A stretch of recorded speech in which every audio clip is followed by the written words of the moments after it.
blue head, yellow throat, and brown waist. Have you ever seen this bird before?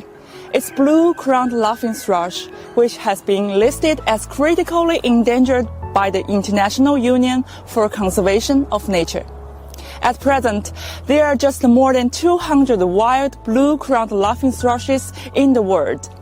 And all of them are in Wuyuan County in China's Jiangxi province and the surrounding areas.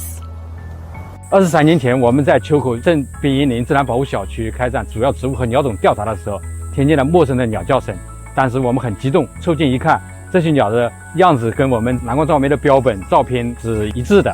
后面经专家确认，它正是我们要找的那个蓝冠噪鹛。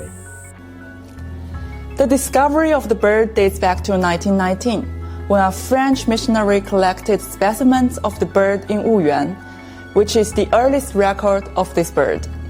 In recent years, France has cooperated with Jiangxi on the conservation of blue-crowned laughing thrushes.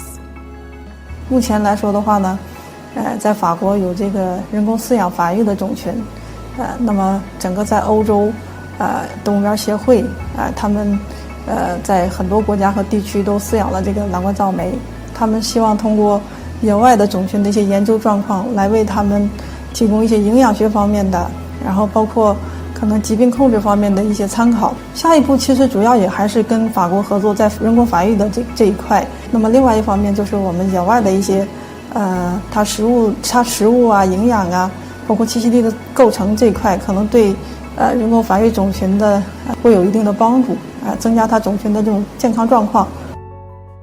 Nowadays, China and France work closely together on protecting biodiversity.